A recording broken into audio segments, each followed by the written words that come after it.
Salam, Bapak Ibu, saudara-saudaraku, dan keluargaku yang dikasihi Tuhan.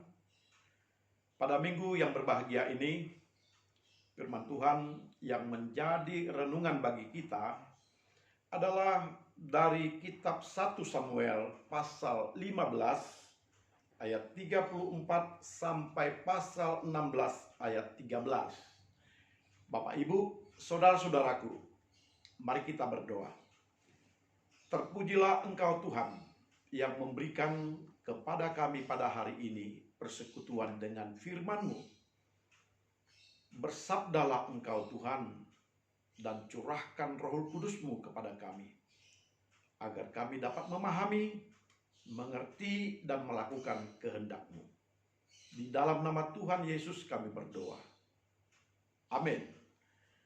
Bapak Ibu, saudara-saudara dan keluargaku yang kekasih, saya membacakan firman Tuhan yang menjadi renungan bagi kita dari 1 Samuel pasal 15 ayat 34 sampai pasal 16 ayat 13. Demikian firman Tuhan kepada kita. Kemudian Samuel pergi ke Rama, tetapi Saul pergi ke rumahnya di Gibea Saul. Sampai hari matinya Samuel, tidak melihat Saul lagi. Tetapi Samuel berduka cita karena Saul, dan Tuhan menyesal karena ia menjadikan Saul raja atas Israel. Berfirmanlah Tuhan kepada Samuel, "Berapa lama lagi engkau berduka cita karena Saul?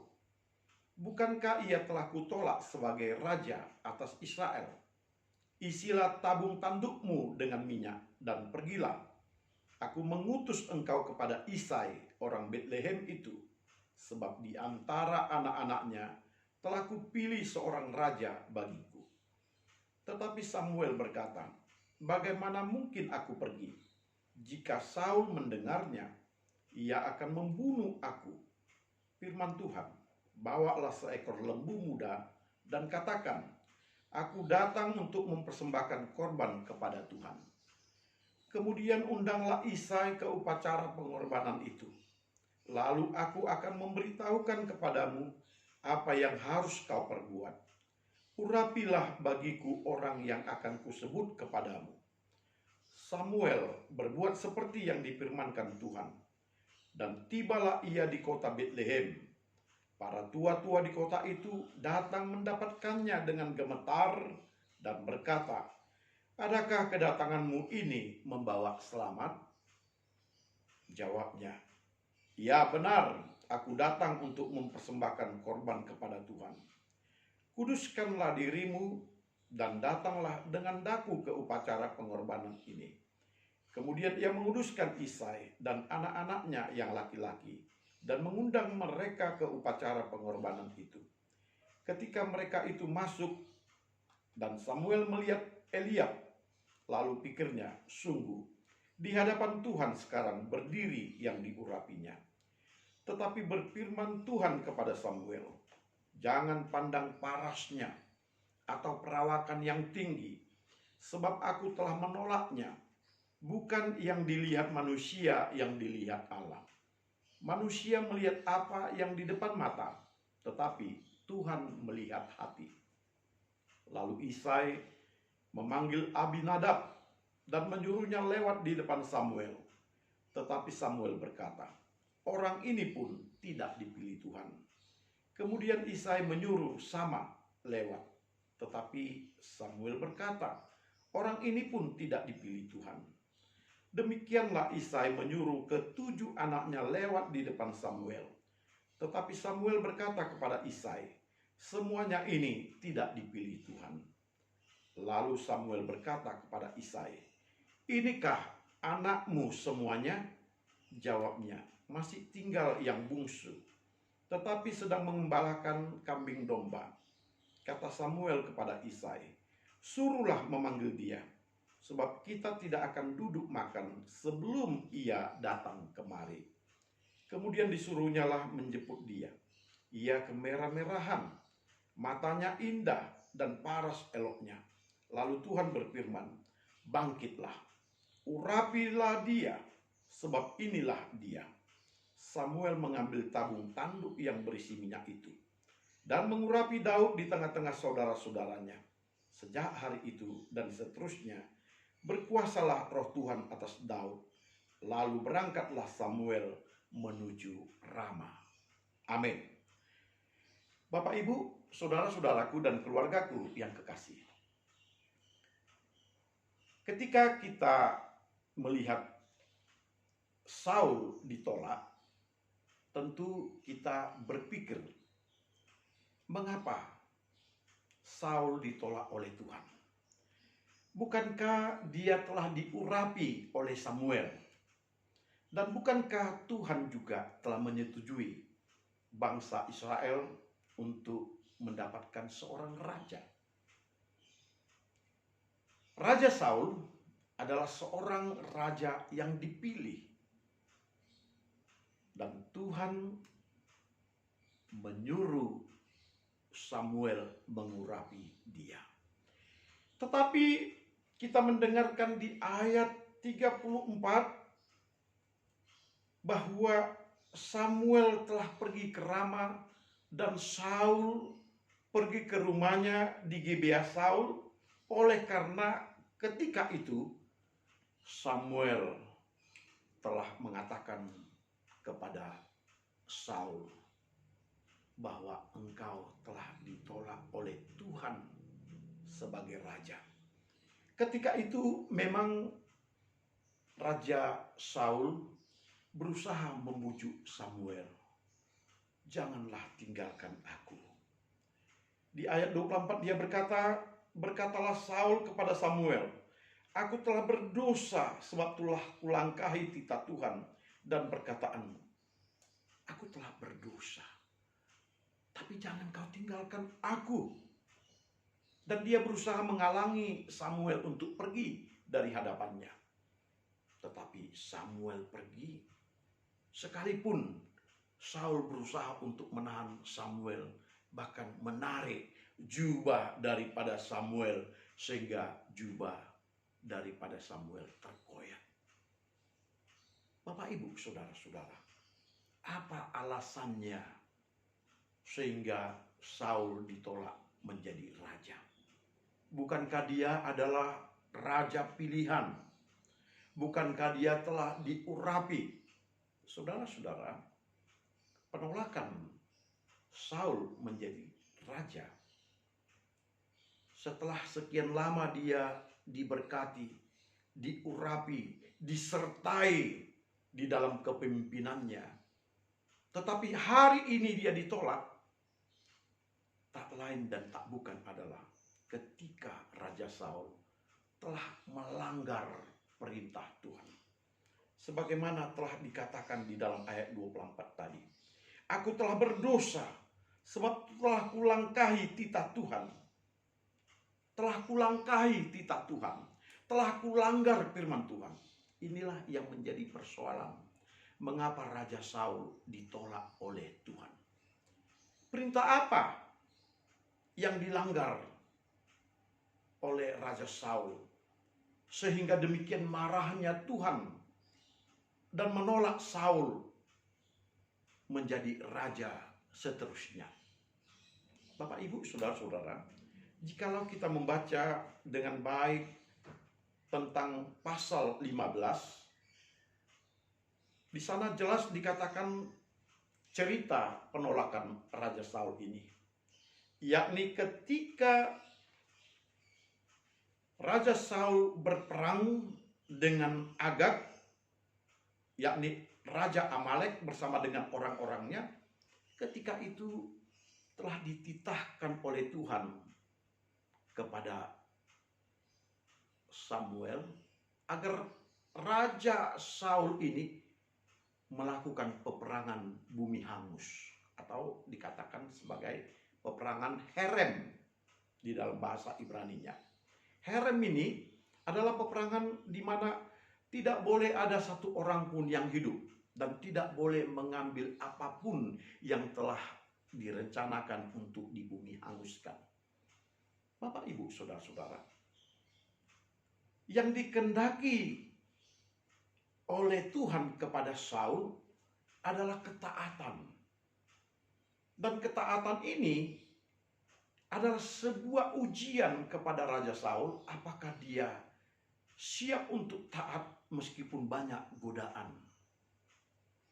Peperangan Herem itu berarti dia harus membumi hanguskan semua penduduk manusia Amalek ini. Semua orang-orang Amalek termasuk Raja Agag yang menjadi Raja Amalek ini. Demikian juga dia harus membumi hanguskan semua binatang, ternak, dan harta yang dimiliki oleh orang Amalek. Tetapi Saul tergoda. Saul tergoda melihat binatang yang tambun, harta benda yang bagus, sehingga dia tidak melakukan pembumi hangusan. Bahkan dia membiarkan Raja Agag untuk hidup.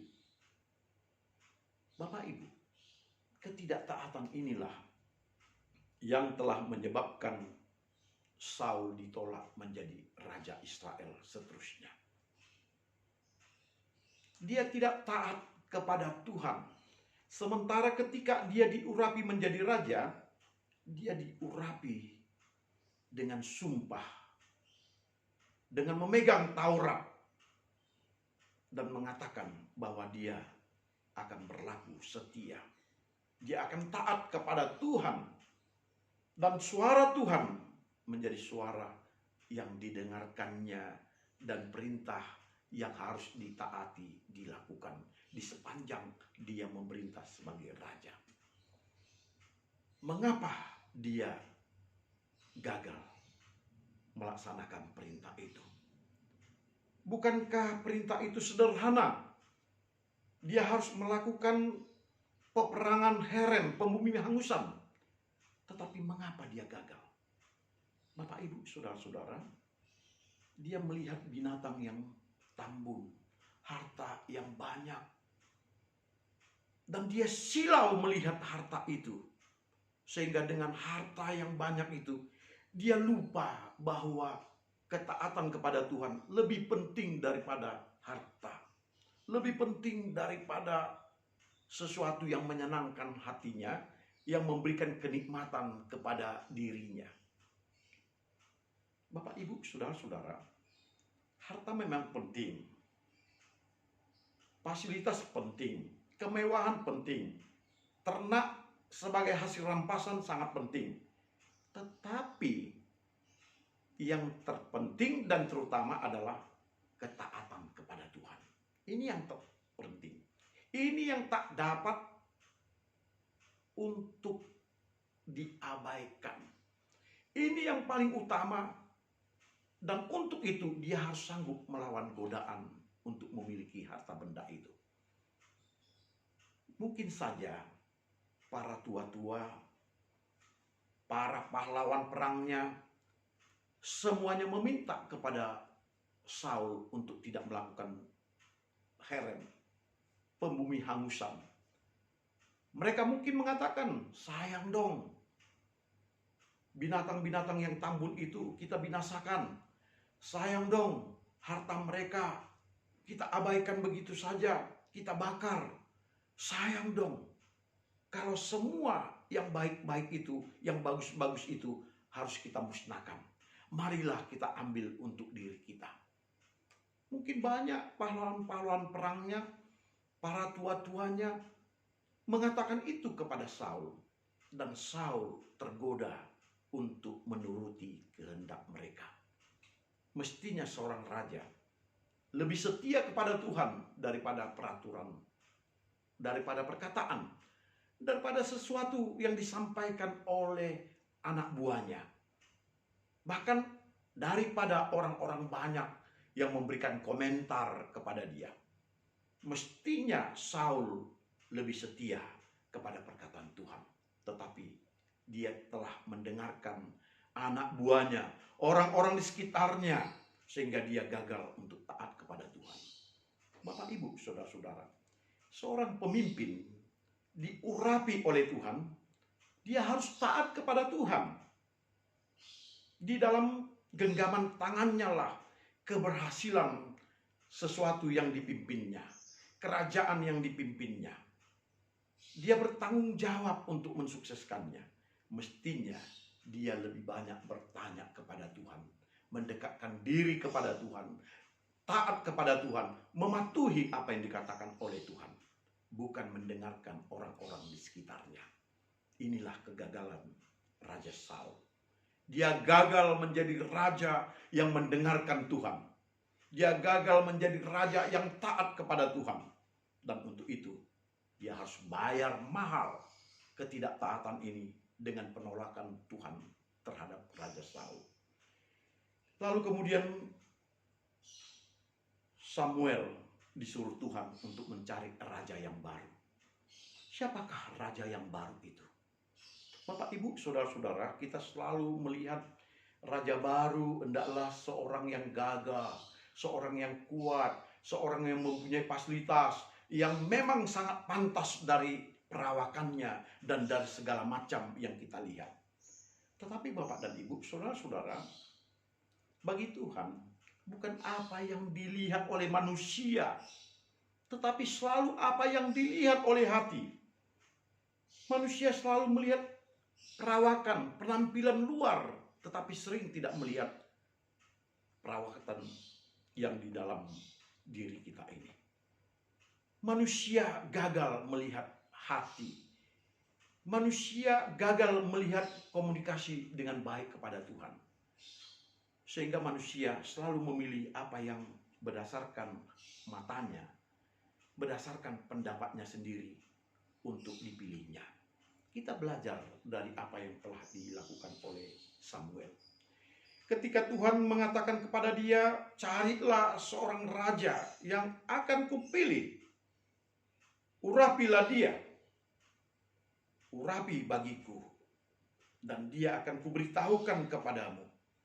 Ketika itu, Samuel memanggil anak-anak Isai, dan anak-anak Isai satu persatu datang kepada Samuel.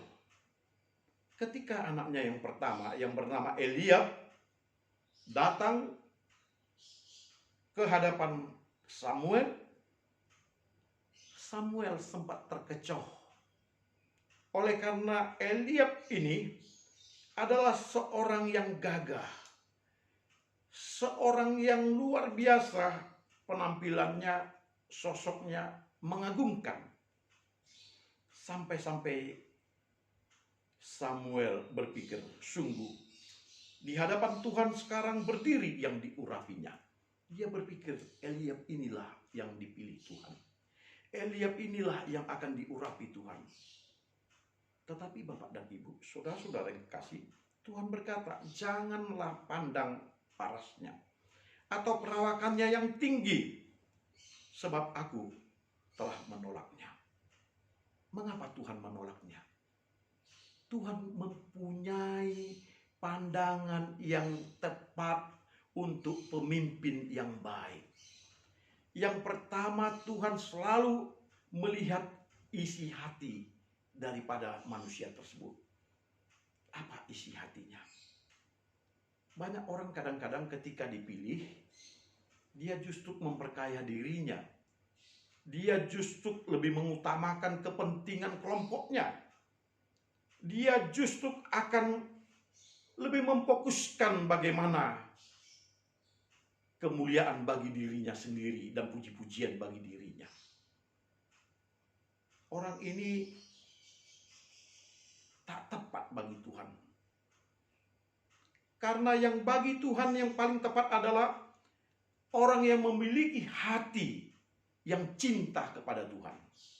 Yang ketika dia dipilih menjadi pemimpin, maka dia harus memimpin sebagaimana Tuhan memimpin umatnya, yakni mengasihi umatnya, mengasihi untuk menyelamatkan mereka, mengasihi untuk membangun mereka, mengasihi untuk membuat mereka menjadi kumpulan yang penuh dengan berkat dan damai sejahtera. Inilah cara Tuhan. Sehingga ketika kita melihat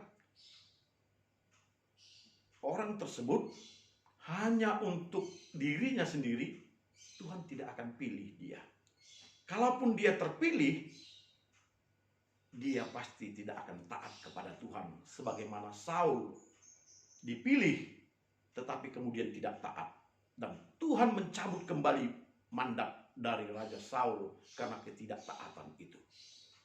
Bapak, Ibu, saudara-saudara yang kekasih, Tuhan melihat hati. Ini artinya Tuhan memilih pemimpin dari tengah-tengah orang Israel, pemimpin yang sungguh-sungguh mau melihat penderitaan daripada umatnya. Dan itu ada pada Daud. Ketika anak-anak Isai satu persatu telah lewat, anak kedua Abinadab lewat, anak ketiga Sama lewat, sampai anak yang ketujuh, ternyata tidak ada satupun yang dipilih oleh Tuhan. Lalu kemudian Samuel berkata kepada Isai, "Inikah anakmu semua?" Jawabnya, "Masih ada satu lagi yang tinggal. Anak yang bungsu, tetapi dia sedang mengembalakan kambing domba." Bapak, Ibu, saudara-saudara, anak yang bungsu tetapi mengembalakan domba. Ini adalah salah satu kriteria yang bertanggung jawab. Sekalipun dia anak yang bungsu, tetapi dia bertanggung jawab terhadap kehidupan keluarga. Dia mau mengembalakan domba oleh karena dia tahu orang tuanya tidak sanggup lagi mengembalakan domba. Orang tuanya sudah tua, abang-abangnya sudah pergi berperang, menjadi serdadu Raja Saul. Lalu siapa yang bertanggung jawab terhadap keluarga? Ini adalah tipe anak yang bertanggung jawab. Anak yang bertanggung jawab, dia tahu sekalipun dia anak yang bungsu, tetapi ketika pekerjaan itu telah ada, dia mau mengambil pekerjaan itu untuk menunjukkan bahwa dia bersedia melakukan pekerjaan sekalipun dia menjadi pengembala domba. Bapak dan Ibu, ini yang dilihat Tuhan dari diri Daud. Bahwa Daud adalah seorang yang bertanggung jawab terhadap keluarganya, terhadap pekerjaannya, terhadap sesuatu yang masih tertinggal oleh saudara-saudaranya, yang tidak dilakukan oleh saudara-saudaranya. Saudara-saudaranya semua melakukan pekerjaan yang lain yang mereka kehendaki, tetapi kambing domba tertinggal di padang. Siapa yang menjaga? Siapa yang merawat? Siapa yang memelihara? Daud, sekalipun dia anak yang bungsu. Inilah tanggung jawab. Tuhan menghendaki pemimpin yang akan dipilih adalah pemimpin yang bertanggung jawab. Bertanggung jawab terhadap orang-orang yang bersama dengan dia, organisasi yang dipimpinnya, umat yang akan dibelanya. Dia bertanggung jawab. Dan dia benar-benar akan membawa umat Israel ini kepada kehidupan yang sejahtera dan kepada pengenalan dan ketaatan kepada Tuhan. Bapak, Ibu, saudara-saudara, dia masih ada di padang dan dia menjaga dombanya. Tentu ini adalah tanggung jawab yang besar. Dia di padang, jauh dari saudara-saudaranya. Jikalau ada serigala, jikalau ada binatang buas, dan dia sendiri yang akan berhadapan di sana. Saudara-saudaranya melepaskan tanggung jawab, tetapi dia bertanggung jawab. Dia berdiri untuk berhadapan dengan mara bahaya. Dia berdiri untuk menghadapi serigala dan binatang buas yang lain yang akan mencabik domba-dombanya. Dan dia siap membelanya. Ini jiwa patriot. Jiwa yang bersungguh-sungguh untuk menjadi pemimpin yang baik. Bukan seperti pemimpin yang melarikan diri ketika ada bahaya. Bukan seperti pemimpin yang meninggalkan umatnya ketika umatnya membutuhkannya. Bukan seperti pemimpin yang akhirnya hanya memikirkan diri sendiri. Jikalau yang dipimpinnya itu tidak makan, dia akan membiarkan saja demikian. Itu bukan pemimpin. Itu bukan tipe Daud. Daud bersedia mengembalakan dombanya, memberikan makan sampai mereka kenyang, menuntunnya, mengawalnya ke kandang sampai mereka aman. Ini ciri-ciri pemimpin yang dikehendaki oleh Tuhan. Oleh karena itu, Samuel mengatakan, suruhlah dia untuk datang. Panggil dia. Kita tidak akan duduk makan sebelum ia datang kemari. Bapak, Ibu, saudara-saudara, pengurapan harus terjadi. Orang yang dipilih Tuhan harus diurapi. Karena dengan pengurapan itu, maka Roh Allah akan berkuasa kepadanya. Dia akan melakukan kehendak Allah dan pekerjaan Allah. Daud ini sendiri sebetulnya tidak kalah bagusnya perawakannya. Meskipun dia tidak setinggi abangnya, tetapi dia mempunyai semangat yang luar biasa. Dan itu dilihat dari sosok yang diceritakan di dalam teks ini. Ia kemerah-merahan, matanya indah, parasnya elok. Ini artinya dia punya semangat. Semangat untuk melakukan sesuatu yang baik. Bagi dirinya, bagi keluarganya, bagi bangsanya. Dia punya semangat bahwa dia mampu melakukan pekerjaan yang besar dan mampu berhasil untuk semua persoalan-persoalan yang datang. Bapak, Ibu, saudara-saudara, Samuel kembali mengambil tabung tanduk yang berisi minyak itu dan mengurapi Daud di tengah-tengah saudaranya. Dan sejak hari itu dan seterusnya berkuasalah Roh Tuhan atas Daud. Bapak, Ibu, orang yang diurapi oleh Tuhan, maka Roh Tuhan akan tinggal di sana. Kita tahu dan kita bisa menilai setiap pemimpin yang diurapi Tuhan itu dari pekerjaannya. Jikalau pekerjaannya bagus, jikalau pekerjaannya berhasil, jikalau pekerjaannya sukses dan orang-orang yang bersama dengan dia puas, itulah menunjukkan bahwa Tuhan mengurapi dia. Karena Tuhan ketika mengurapi dia, Tuhan sekaligus memberikan kepada dia kuasa. Kuasa untuk dia melakukan gebrakan yang baik. Bapak, Ibu, saudara-saudara, mari kita memikirkan betapa Allah merindukan adanya sosok pimpinan di tengah-tengah bangsa, di tengah-tengah gereja, bahkan di tengah-tengah keluarga kita. Dan sosok itu adalah sosok orang yang taat kepada Tuhan. Ketaatan kita kepada Tuhan inilah kunci untuk keberhasilan kita menjadi pemimpin. Engkau harus taat kepada Tuhan. Dan engkau akan diberikan oleh Tuhan kuasanya. Karena tanpa kuasa Tuhan, tidak ada satupun pekerjaan yang baik yang dapat kita lakukan. Jadilah engkau menjadi pemimpin, tetapi pemimpin yang terpilih oleh Tuhan.